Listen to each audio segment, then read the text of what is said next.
Hi guys. So in this video, we're going to talk about acid-base equilibrium problems. What needs to be, what's necessary for an acid or a base to exist in equilibrium, dissociating and undissociating, is for it to be a weak acid or a weak base, because weak acids and weak bases do not dissociate completely. Not every single molecule or compound breaks up into ions. So as you have compounds breaking up into ions, you have ions turning back into those compounds, and you kind of have this equilibrium existing.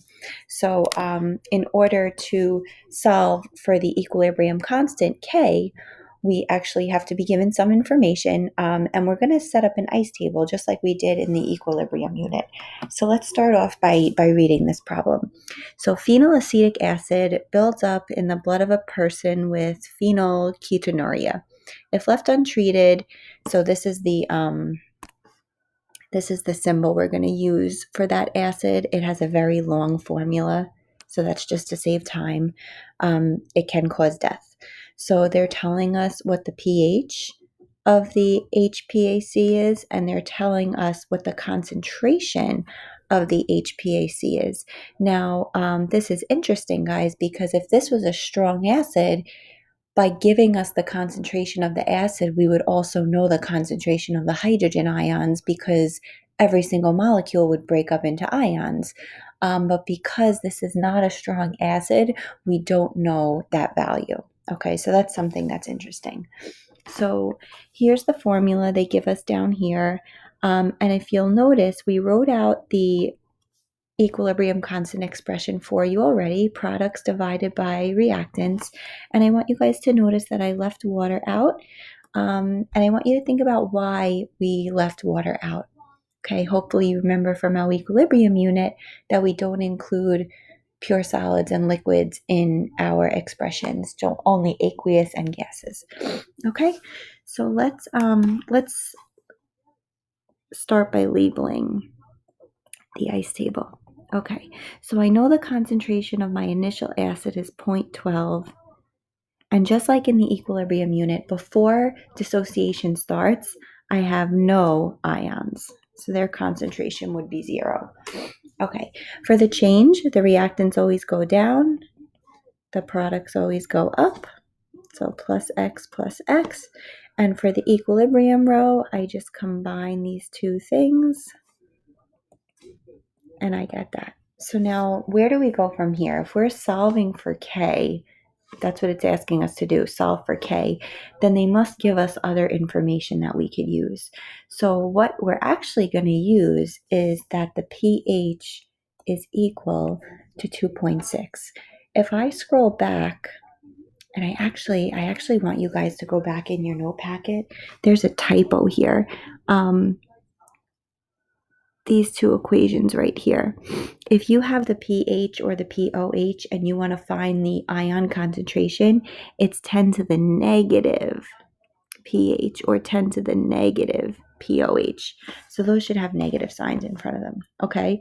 So that being said, if I want to find the hydronium ion concentration, because this is an acid, I can just write down 10 to the negative whatever the pH is, and that's my concentration. So if I go back to here, I know that the concentration of this is 10 to the negative 2.6. Okay, so I actually know what X is equal to. Okay, so let me put 10 to the negative 2.6 in my calculator so that I get a nice number here. So 10 to the negative 2.6 is equal to 0.0025. Okay, now if I know what the hydronium ion concentration is, then I know what X is. Okay, so when I plug this in here, the hydronium ion concentration is 0.0025 because it's just X, and so is the anion concentration. So I'm just going to write squared instead of writing that number out twice. And then on the bottom, I'm going to have 0.12 minus 0.0025. All right, So let's do this top number squared first and see what we get. So 0.0000625 divided by, if I do 0.12 minus 0.0025, I get 0.1175. And if I divide those two numbers,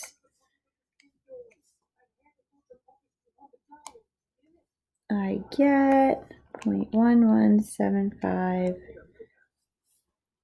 I get 0.00053.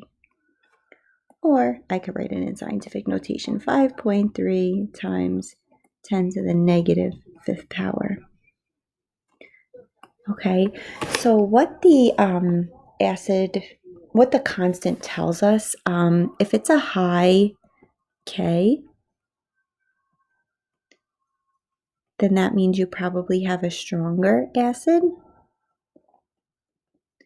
and a low K tells us we have a weaker acid, because the size of that K pretty much compares how many ions were created from the original number of molecules. Okay, so looking at this number, this is a pretty low value for K. We can assume that this phenylacetic acid is a pretty weak acid. Okay, I would like you guys to try this next one on your own. Okay. All right, the last thing that we're going to talk about in this video, guys, and we kind of know how to do this already too, because we did this when we did equilibrium in our last unit, but sometimes they're going to give you K and they're going to ask you to find the concentration, which we can totally do. So let's start off by looking at the question. Propanoic acid is used in its salt form to retard the growth of mold in foods. What is the hydronium and pH of a 0.1 HPR solution with a Ka of 1.3 times 10 to the negative 5? Okay, so the first thing I want to do is write out this reaction. So I have HPR plus water, and that's going to be in equilibrium with the hydronium ion and the anion from the acid. Okay, and I'm going to go right ahead and set up this ice table just to save some time. Okay, now they're telling us that the concentration of this is 0.1. We know that we can ignore water as far as the ice table goes because it's not going to be in our equilibrium expression. And at first, I never have any ions because I didn't let the acid dissociate yet. As far as the change goes, the reactants are always minus, the products are always plus. And then for my equilibrium row, I'm going to add these together. And there I go. Okay, so as far as my K value goes, I'm going to do the concentration of H3O plus times the concentration of the anion. Again, these are really like big, long, annoying acids, so that's why we're using these abbreviations. And that's going to be over the concentration of HPR.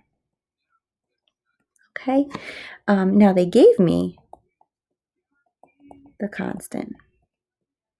And what I can do is I can plug in everything I have on this table. Okay, now if you guys are remembering, as you work through this problem, you're probably going to get to a point where it's kind of hard to solve for x. So I want you to remember that 5% rule. If you take a look at the constant that they gave us, 10 to the negative 5, when that's a really small number, you can go ahead and ignore this minus x value, because that's telling you, that really small number is telling you that not a lot of reactants turn into products. So we're not losing a lot of the original HPR because not a lot of it is turning it into ions. So if you're subtracting a really, really, really small number from 0.1, you're probably not even going to notice a difference after you do that subtraction. So if I actually take out this 0.x, that's going to make my problem easier to solve. So I'm just going to draw an arrow to finish the rest up here.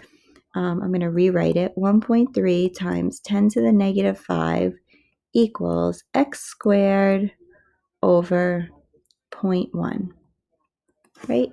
So now if I put this over 1, I'm going to cross multiply. X squared equals 1.3, let's see, 0.1 times 1.3 times 10 to the negative 5 is equal to 1.3 times 10 to the negative 6. And if I go ahead and take the square root of both of those things, I'm going to get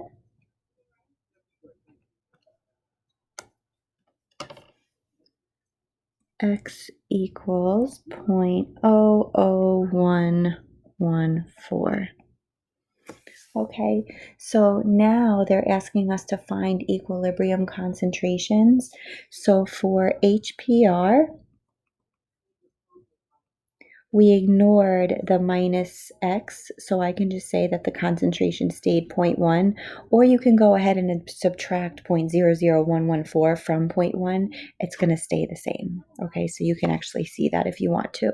The concentration of H3O plus and PR minus are both x, so they're the same number, and we just found out that x is equal to this. So these are all my concentrations at equilibrium. Okay, so that's our way of working backwards.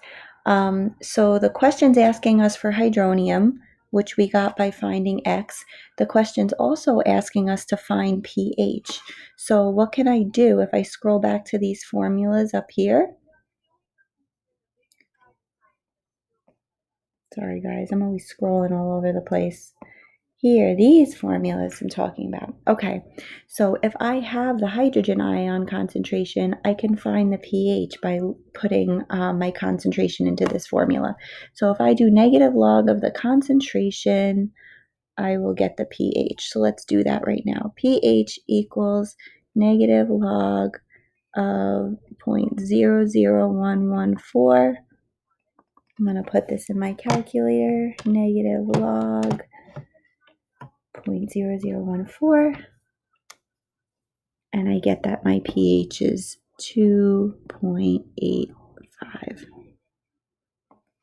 All right, so that is it for today, guys. And we will talk a little more and spend a little bit more time doing more of these practice questions in class together. I will see you tomorrow.